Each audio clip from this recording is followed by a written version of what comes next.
Well, guess what? Somehow you've made it to the Hire My VA Team and Business Building podcast. You are here. We're changing it up a little bit, doing this off the top of our heads, Larry. And we've got over 100 episodes. I have said the same thing, almost everyone. So we're going to change it up today, right? So that's what we're doing. Hire My VA Team and Business Building podcast. Team Business Building podcast. Both of those things come together because guess what? You can't build a business without a team, right? Only to a certain point. And really, if you're by yourself, Larry, I mean, is that really a business? No, it's probably a hobby, but we talk about this all the time, Handsome Dave, and that is that no one does life by themselves. I use the example all the time in the military. Even snipers have sniper buddies, or spotters, right? Divers have swim buddies, right? Yeah. Everyone's got someone on their team, right? And we ought to be we got to be teammates for everyone else. But it's good to see you, Dave. I'm glad that we are doing this again today. I think we got a very good question today, and it kind of reminded me of.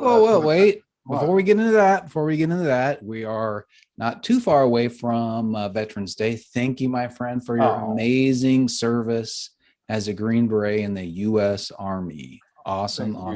Thank you, my friend. It was an honor to pick up the sword. Well, and it's not just then, it's that how much you serve veteran business owners as well. Right. Well, I think that I wrote an article for U.S. Veterans Magazine that just went out to published in their magazine a couple of days ago. We're recording this in November, folks. For those who are wondering, it happens to be November 12th, the day that we're recording this.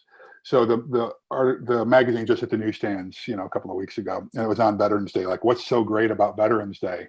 And it was reminiscent. What the reason I wrote it is because several years ago I was invited to speak at the Veterans Day celebration in Monterey, and I was telling a young friend of mine, that I was excited to be speaking at it, and she said, like, what's so great about Veterans Day? And it was such a shock the way she said it. I didn't even know how to answer it. But I actually talk about that, like, what is so great about Veterans Day? Because honestly, I think it was a legitimate question. What is so great about it? But when you consider that just a couple of decades ago, 18% of the population were veterans, and then in 2018 it's down to 7%, and it was only 40 or 50 years ago when we had the draft, where every family either had a family member or a friend who had served, right? And so the point is there are fewer people doing the heavy lifting on our behalf. And so the reason I do it is because I believe that entrepreneurship is the way to break the multi-generational chains of poverty that plague lots of parts of the world. And I believe in veterans, so why not merge the two, right? So. Yeah. One of these days, we're going to have to tell some stories. I got a couple of stories about people who have just came in this country from nothing. Yeah. Right. No money in their pockets. We got somebody in our tribe, a good friend of ours who basically came from a country with his family with nothing and a couple $100 in his pocket. Yeah. And anyway, we could talk about that, but let's get into what we're supposed to talk about today. What are we talking about today? Well, we've got a really cool question here. It's how do we go about bringing out the best in others? Yeah. Well, this is what I started to say is that it reminded me of a couple of podcasts we did where we kind of split it up. There was a part 1 and 2. I think it was, I don't remember. It wasn't too long ago. It was talking about how to be a great boss. And folks who have worked with me know that I hate that term boss. But there's a reason we use that term. But do you remember what episodes those were, Dave? I think they were. Yeah, 89 and 90. So not that long ago. Yeah, so you may want to go back and look at that. And, you and I look at this Flashpoints for Achievers book that we worked on together and on a pretty regular basis. And there was a flashpoint in there that might speak to this a little bit. And it might make some sense for me to read that. Because I think that if you're trying to bring out the best in others, by the way, I commend you for that. For anyone whoever it was that even asked this, kudos to you. Yeah. Because I think think about if we all did this, right? Dave, you and I and a couple of buddies of ours and Ben my son, went to see Rocky versus Drago last night. Remember that? What I Yeah, that thought great. was, I hope you remember, it was 24 hours ago, dude. I know That's that you and I right. are both advanced in age. However, I hope we're still remembering that. Ben and I were talking about it afterwards, because this is a 17-year-old kid. And so he wanted to know, like, why was that so powerful? Why were you guys so entranced, like drawn in by this thing? And I told him, listen, you got to think about, when was this film made? I think it was released in 87, right? 1985. It was 85. Anyway, it 1985. was during the, you know, height of the Soviet Union, right? And the Soviet Union fell, and I think it was 91, right? And Stallone was pretty ballsy, if you think about it, to do this, where he said, what's going to bring the world together is not us fighting each other, not us hating each other. It's for us to love each other. And if I can do it, if I can change, you can change, right? And I think that's how we need to look at this as leaders, Dave, right? How am I going to help bring out the best in others? That to me is a form of love, Mm. isn't it? Oh, If you're yeah. going to try to help people become the best versions of themselves, you don't do that because you hate them. You do that because you love them on some level, right? Mm-hmm. And so this flashpoint that is in the Flashpoints daily journal, Flashpoints for Achievers daily journal. It's week number 44 on a Friday. If you do actually look at Flashpoints for Achievers, but the Flashpoint reads like this: I listen, I learn, I lead. If I were to rewrite this, Dave, I would probably add also in there, I'd probably put it this way: I listen, I learn, I love, I lead. Oh, yeah.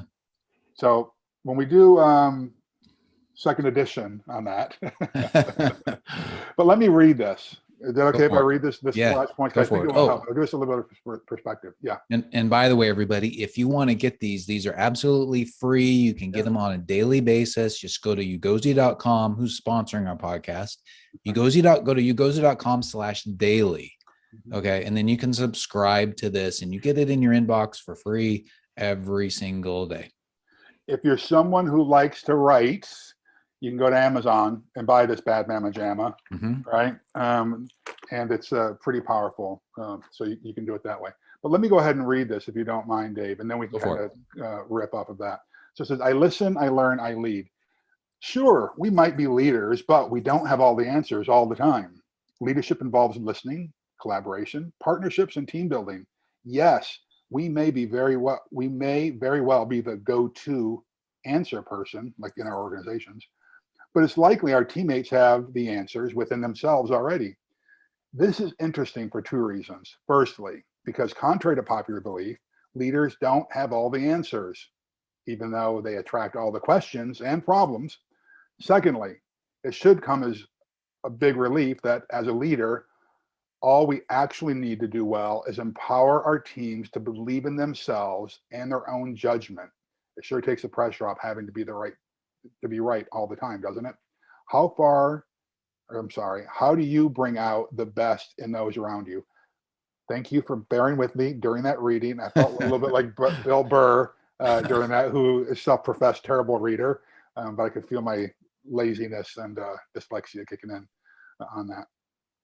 But so how do you bring out the best in other people, Dave? Well, I think first of all, we need to ask tons of questions, right? Yeah. Leaders have to do and ask more questions than delivering edicts. If all we're doing is delivering edicts over and over again, we're not learning. We're not learning about our team members. And Dave, you know that I've got this to-do list, right, that I carry with me everywhere. And at the bottom of it, for everyone who's been through any of my programs or Dave's programs and my programs, I've got a bunch of questions down here at the bottom that I ask my team members on a regular basis. And I've added 3 additional ones recently. But the original 6 was this, Dave: what decisions do you need from me? And again, I'm asking this to direct reports. All right. So how am I learning from them? Okay. What decisions do you need from me? What problems are keeping you from your priorities? What plans are you making, which we haven't discussed yet? What progress have you made since we last met? On a scale of 1 to 100, how are you personally? And then why? And then number 6, In what areas can I keep you in my thoughts and prayers? And then I added these 3 recently. What do I need to stop doing? What do I need to keep doing? And what do I need to start doing? That, my friends, takes courage to ask a quote unquote subordinate or team member. Okay. But I can tell you, since I've been asking that, I've been seeing a lot more engagement from people. So what's that doing? That is open. That's building, Dave, an environment of learning, and people are opening up, because then I can ask them questions, right? Because once we understand what their goals are in life and how having them on our teams help us along, that becomes really powerful. Right. Yeah, that's awesome. I love those last 3 questions too. So let's talk about that really quick. I know it's not exactly the episode, but we want to give you guys some practical tips. So you've got those lists of questions, Larry, and like how often do you ask that of folks? Is it like on a weekly basis when you meet with them, you think? So this is not I'm not dodging it, but this is the classic. There is no black and white answer on it. It depends. If it's someone who is struggling, if it's someone new in the organization, then ask them more frequently. If it's someone who's just soaring on their own, it might be once a quarter where I actually get deliberate about asking the questions. But the newer to the organization, the more frequently I ask them. Okay, that's a good struggling. If they're struggling with something, or there's been some performance issues, obviously I'm touching base with them more frequently. Or if it's like a personal issue that, something with their mom or their yeah. And by the way, I don't ask every question every time I meet with them. Okay. But those are just good guiding questions, right? Okay, that's good to know. So now, after you ask those questions, you listen. Do you like write down little notes afterwards so you can kind of remember? Yeah. So what I carry, I'm like, there's no way I could remember.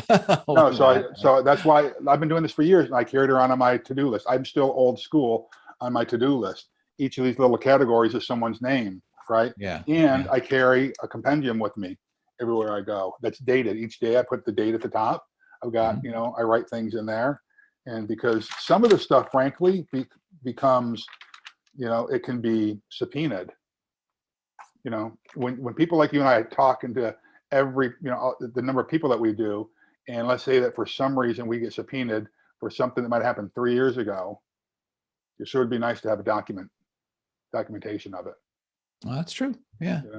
Well, let's remember, we're in business. Yeah. We're in business. We're not in a hobby. Okay. Yeah. When I'm meeting with my team, I always ask them, hey, what's up? How you doing? Everything going okay?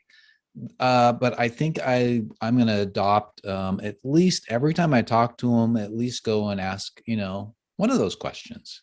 Yeah. If maybe go through those, maybe 1 or 2 each time. And of course, if you got to like talk to somebody just about a quick thing really quick, maybe you don't have time to do it, but you should be, the key people on your team, you should be talking with them on a regular basis, and not just like for 5 minutes a week, that kind of thing. Right.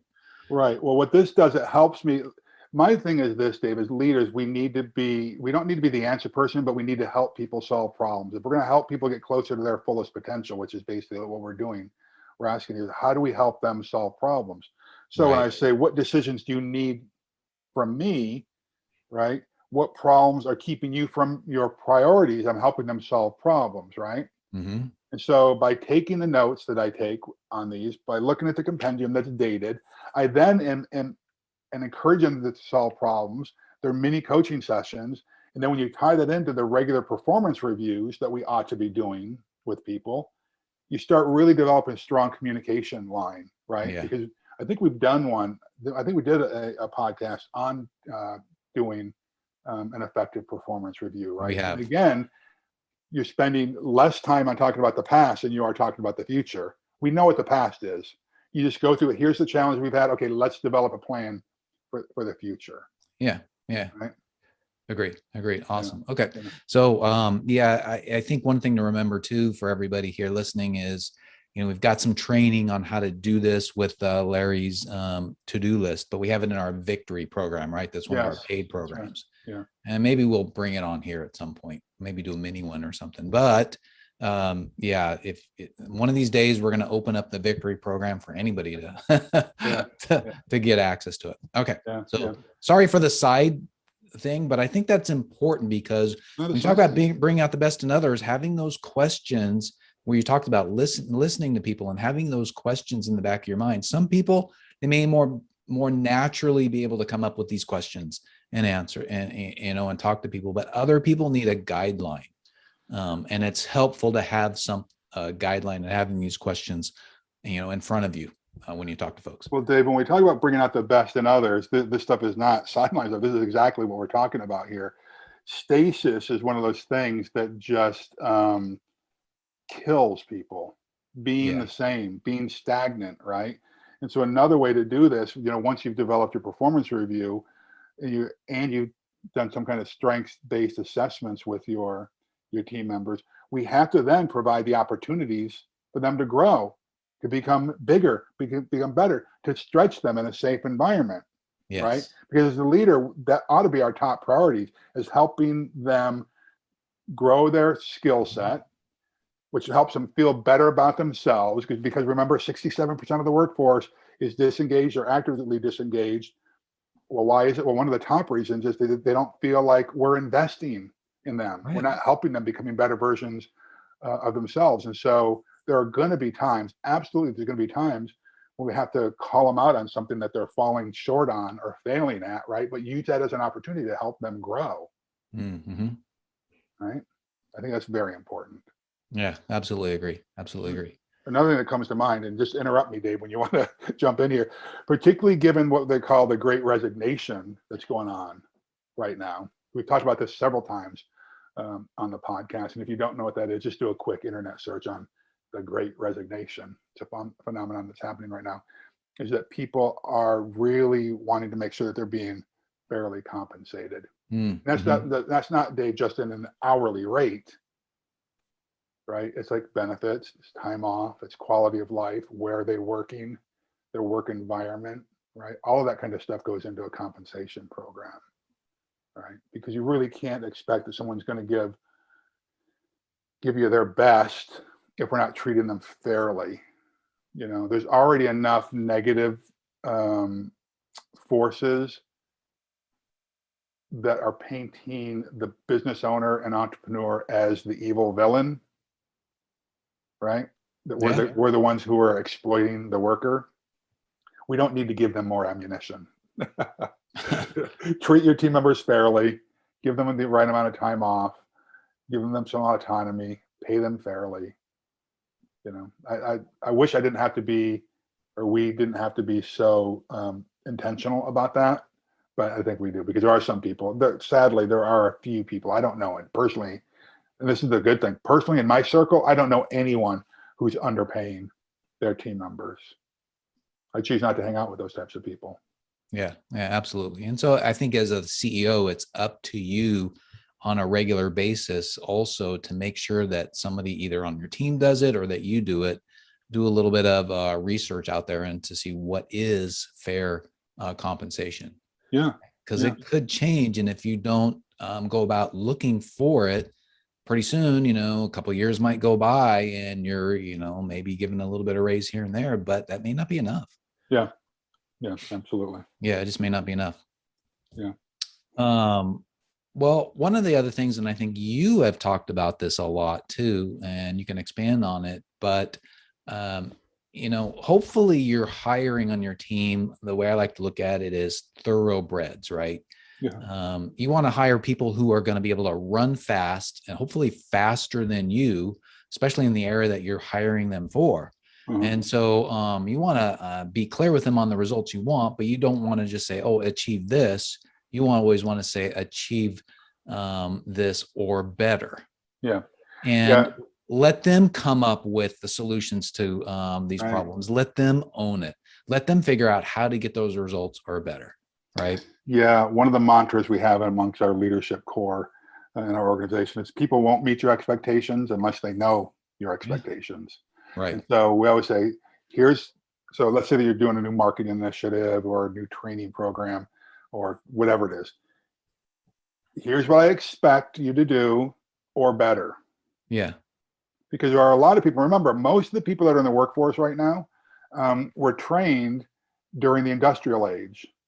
Here's the goal, meet it. Here's the goal, meet it. Here's the goal, meet it. But their capacity may be up here. It may be, Right. 5 degrees higher. That's right. So here's what the expectation is, or better. And you will be surprised at how often they come in and offer you a better product than you were even expecting when you tell them that. What you're saying is, I trust you, I believe in you, but here's the minimum expectation. Yeah. But you have to, as the owner, give them permission to do that, because a lot won't take it. They just won't, because they recognize no matter how much you don't like the term boss, they will still see you as the boss. Right. Right. And yeah. And so I think, we talked about the example of the thoroughbred. You don't just tell them to, jog around the track. I mean, you let them go and you encourage them to go as fast as they can. Yeah, the description I use is stallions, Yeah. and when you got a team of stallions, because they're pulling at their reins and you're fighting to keep up with them. That's when you got a good team around you. You become better as a leader, as a business owner, because your team members are so darn strong. And That's one of the things, exciting. That's an exciting time. It's scary as hell, but it's exciting. it's scary, and it does take a little bit of humbleness on the leader's For sure. part, because so many point, people Dave. make the big mistake as a CEO of hiring people that aren't as smart as them, because they want to be the smartest person in the room. Yeah. And they don't want to see people exceed them. And what I've seen, Larry, is some of the folks who make their first hire, they're going to go and control everything about them, and really will almost suppress them. I mean, I've done that as well. Yeah. Why do you think that is? I think it's because I don't trust them. I'm worried about things breaking or problems or failing. And it's like, as a leader, you got to get all that stuff out of your head. Yeah, there's going to be problems. Yeah, there's going to be failures, and there's going to be times when they mess up. But I tell you, those are going to be far and few between compared to the times that they can do way, way better than what you think. That's right. Yeah. I just saw a video with someone. It was Elon Musk who was talking about this exact topic. I saw an interview with him recently. In fact, we talk about it several times in the Victory book, but also in the Flashpoints book, about how innovation cannot be realized without a little bit of chaos and a lot of failure. Yeah. Right. And so you have to accept that there's going to be some failure when you bring people on board.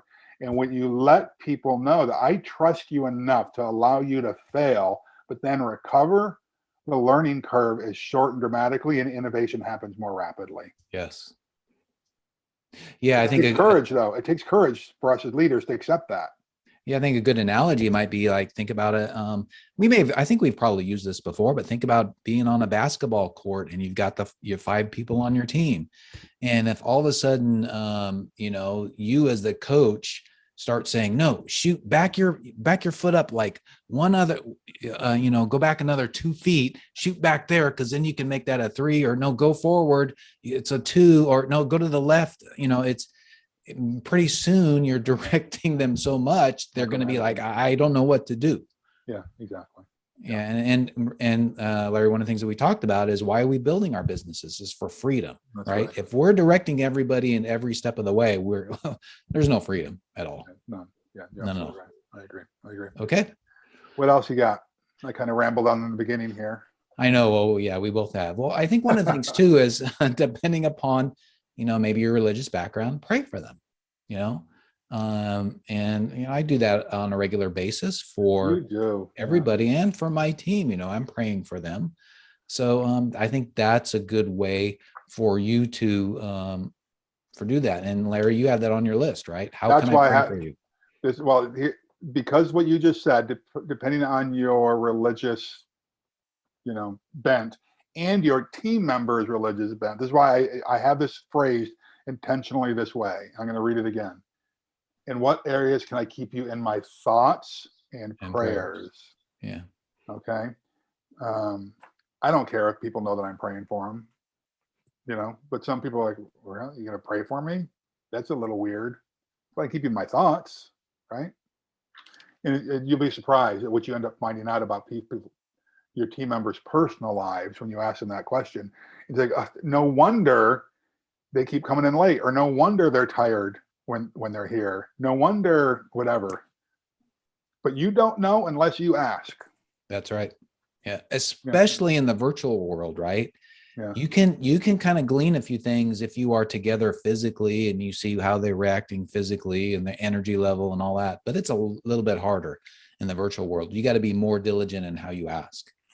Yeah, for sure. But it's all of this, Dave, comes down to treating them as if they are your team members and not your employees. Yes. Right? Because again, the way I describe it is this: when people want to feel like they're on a winning team, Mm-hmm. all right, and when people feel like they're on the same team, they know that, hey, we're all in this together, right? And you have a shared agenda, okay? And so I think it's really important that we treat each other like team members and let them know that, hey, I'm with you, you're with me, you know, you're not working for me. Technically they are, I suppose, but really, if you are doing your job and you're contributing to the success of the organization as well, then we are all in this together. We are working on this together, right? So I think that's really important as well. And it comes down to, hey, let them know that they're being cared for. This is why I said I would probably write this thing a little bit different. I listen, I learn, I love, I lead. Yeah. Right? Let them know they're cared for. You know, one of the things about the caring that just occurred to me is that, and I have, I've succumbed to this. It's almost like a fatigue. I remember a sermon at church talking about compassion fatigue, where you see the request all the time. The dogs are chained up, or the kids don't have enough food to eat, and you see that all the time. And pretty soon, you're turning a blind eye, and you just like, I just don't care anymore because I've seen it all the time. You can have that happen with one of your team members when, they've got the same thing over and over and over and over. Yeah.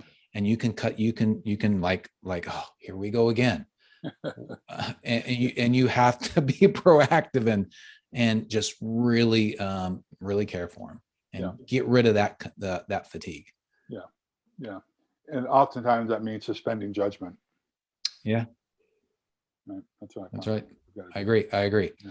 Yeah. Well, we talked about failure. One of the things to allow people to fail, I think, is you've got to remove the fear of reprisal out in your organization, right? And what's so funny is that I remember, in the corporate world, some of the folks that I work with, they're like, "Oh, I don't want to make a mistake." Well, why? Because I'm afraid I'm going to get fired. And I'm like, name me one person in the organization who got fired for making a mistake. I can't name anybody. There's that fear that's there, even though there's really no evidence of it. And so I think as leaders, we've got to be aware of it, and we've got to really go overboard in allowing people to fail and feel like they are safe. Yep. I like it. Okay. What do you think about the last one in our list here? What's the last one on our list, Dave? Be positive, but not pollyannaish. Well, yeah. we've talked about how to be more positive, right? Powerful. Yeah. Right. Well, what I don't want to do is paint a picture that we have to be positive all the time. What we have to do is be realistic.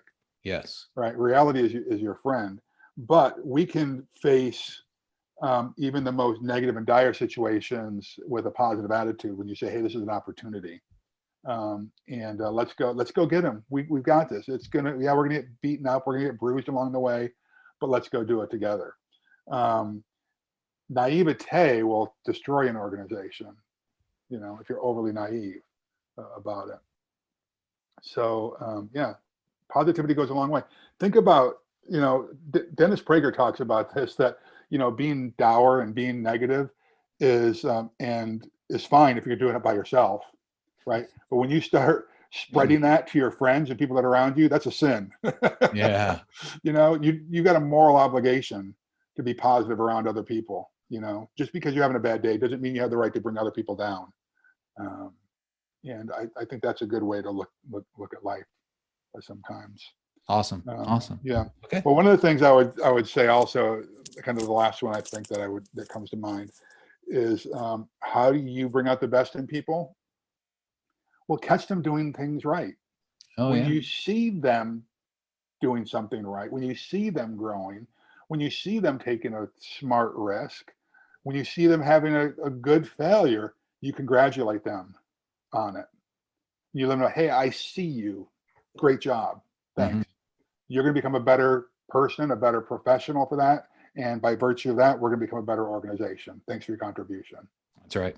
Yeah. And that's just a great way to live your life, whether you've got, you know, loved ones or family and friends as well. Okay. Awesome. Well, I don't know if anybody can succeed at all of these, but I tell you, just take one or two of them and ratchet it up a little bit, and your team will know, that you care more about them, and they will, improve. You will be getting more and more out of them, and yourself as well. Yeah, that's right. Good. Okay. Let's All wrap right. this thing up. Let's bring it home. We're done. Well, so we're going to do a little bit different at the end, something similar, but we're going to do a little bit different. But thanks everybody for being with us, hanging with us. If you're here this long, we love you. You. Yeah, and we just want to see the world become filled with better leaders, entrepreneurs, and that's one of the reasons why we're doing this podcast. And we thank you for being part of this. You want to get more of our insights and more of our thoughts. We got regular episodes. Make sure you subscribe to what we're doing, especially in the phone that you've got. I think you can hit it. I don't know if it's actually subscribe anymore, or it's like favorite or something like that. Yeah. I mean, they change the words all the time, but go to YouTube, subscribe, watch what we're doing, or just listen in the car, whatever you want to do. Because one of the things that Larry, that I found in this podcast is that, I mean, I'm continuing to be reminded of things that's like, oh my gosh, I know this, but I'm not even doing this in my organization anymore. Yeah. I did it at one point, I'm not doing it. So doing these helps. And so folks, keep listening to these, and you may want to go back to some of the episodes because there's a lot of meat there. And the more you adopt these principles, the better business and the better teams that you're going to build. So make sure you subscribe, click the button on the YouTube to subscribe, and the little bell. And also for more information on our course community and our white glove service, just go to HireMyVA.com. There's some resources there. We're shoring up the site. And we, there's a great download for you. We're changing that on a regular basis. So just head there. You'll get some tremendous value just through our podcast, YouTube videos, and the articles that we've got there. So go to HireMyVA.com. Yeah. Hey, I'd love to hear from you in the comment section, wherever you found this recording. Or if you're already in the community, you could go there and make some comments. I'd love to hear from you. What are you doing to bring out the best in your team? What works with you? How can people around you bring out the best in you? Share those tips, because we've got to do this journey together, right? And let's share some best practices around. And I'm just going to remind you, God bless you, God keep you, God hold you. All right, my friends, go do something significant today. All right, go get them. We'll see you next time. See ya. Bye, everybody. Thanks for hanging with us.